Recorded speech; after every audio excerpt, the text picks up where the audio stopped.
Hello everyone, and welcome to the first video of what may become a long time game for me, a complete review of my first 24 hours playing Wuthering Waves.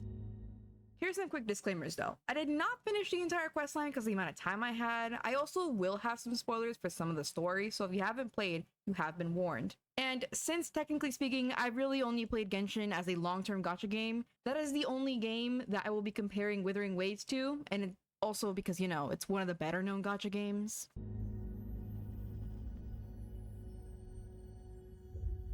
Dude, that's cool. Look at that.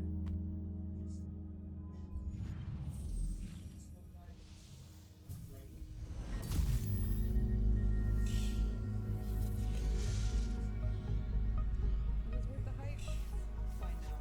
Probably not. I'm probably gonna drop her in like 3 days, but you know, it's okay. Ooh, wow.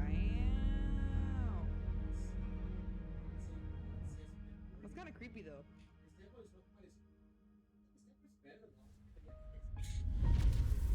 Oh, okay then. Scared pushed out right there.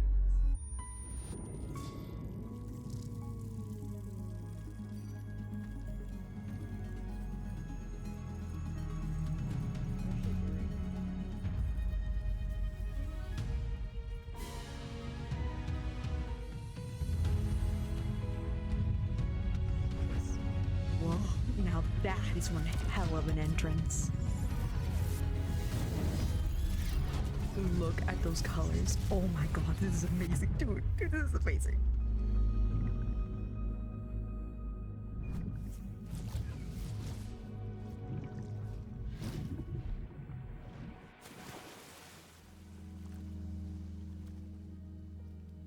Oh, cool, there's water. What a sight. Dude, that's gorgeous. Wow.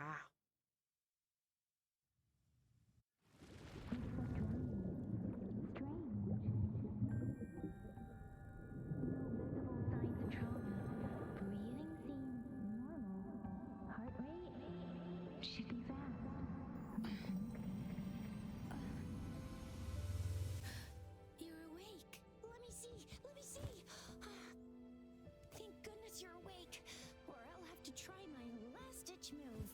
Emergency skills for junior patrollers. Lesson 1, CPR. Never did it on any living person, though. Juicia. Sorry. You just woke up, and here I am, chatting up a storm. Are you all right? Do you feel any discomfort?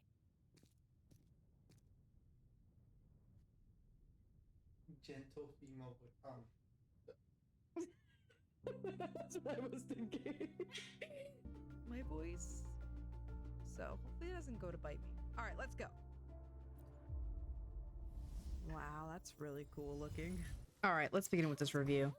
Firstly, when I get into a game, my eyes will be the first thing to take in the world around me. As I did play, I noticed the world around me was a stark contrast of Genshin's color palette. As a longtime Genshin player, I have been used to Genshin's color palette of bright colors and lots of popping colors, but Wuthering Waves simply doesn't have that. With that being said though, there are sprinkles of colors in the vegetation that you can interact with, and in the trees, which you will be able to see throughout the quests you play. Since I personally consider this category when I'm speaking about the visuals, I will talk about this very niche thing. There are actual animals in this world that look decently nice, and I'll admit, they kind of do nothing. They're like Roblox animals that just kind of chill there and are purely for the looks and do nothing. It would be a niche upgrade, but I really love to see these animals actually interacting with their world. It would bring in more player immersion, but maybe that's just my opinion and I'm nitpicking. Interactions. Moving on to all things story related and the voice acting. Okay, so the story of Wuthering Waves is interesting. I think the characters, the way they hand you the information is very simple and honestly easy to follow. That being said though, the voice acting is an important part of the play experience, and oh my gosh, is it lacking. It is some of the worst voice acting I've heard in a very long time.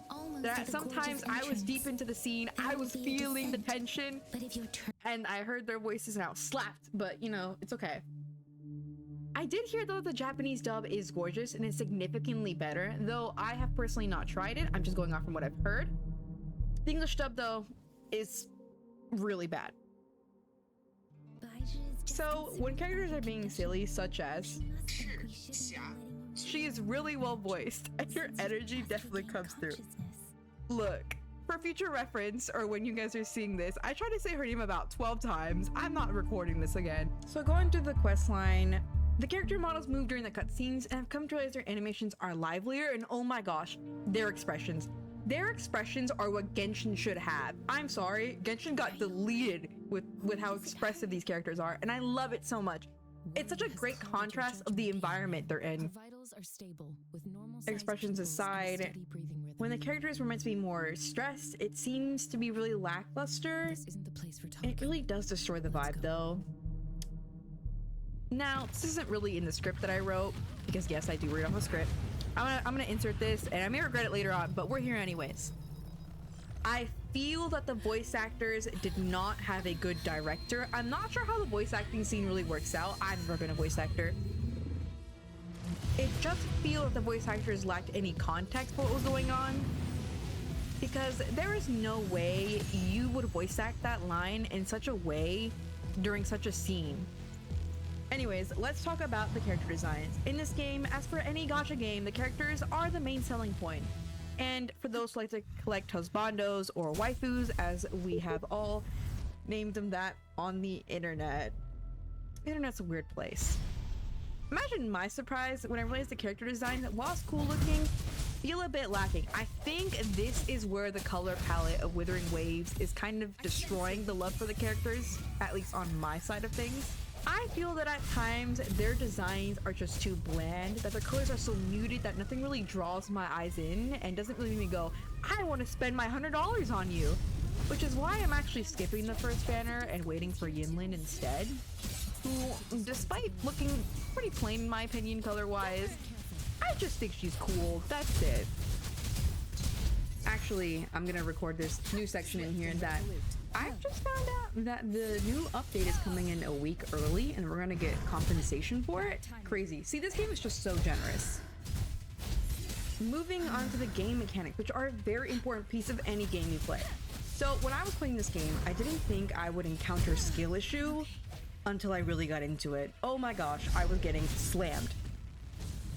This game's selling point is their combat system, and it's gorgeous. It's exactly what I wanted out of any game. The game has a great punch attack animation that really does display the power behind it.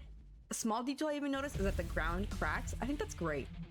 The parry mechanic of this game is so lovely, and I ended up playing with the mechanic plenty because I really enjoyed how the animation looks. For anyone that plays Genshin, this game, without a doubt, will be a slap to the face and will remind you that button slamming will not be enough. I also did do plenty of parkour, and through playing the quest, I managed to get my hands on the grappling hook, and oh my gosh, I was in love.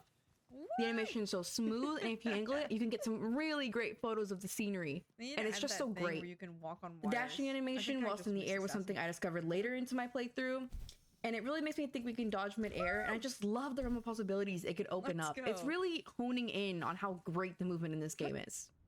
I mean, this great combat system, we just have to talk about the exploration.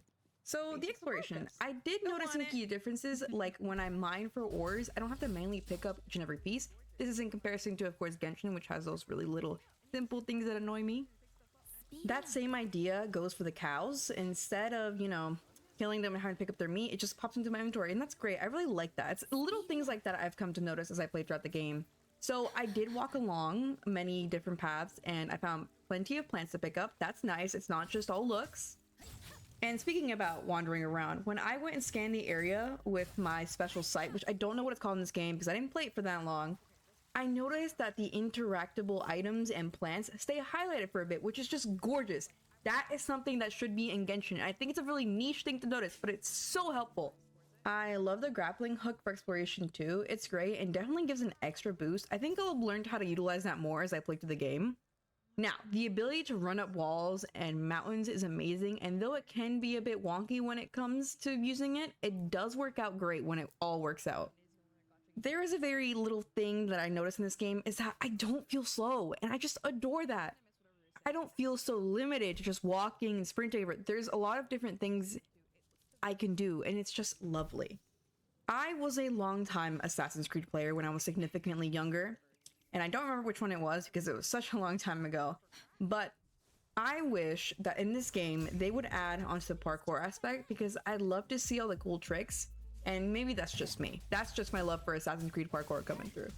All right, so on to the more recent issues with this game. Yes, this game launch has been extremely messy. There has been heavy ping spikes, and for others, it makes the game kind of extremely unplayable.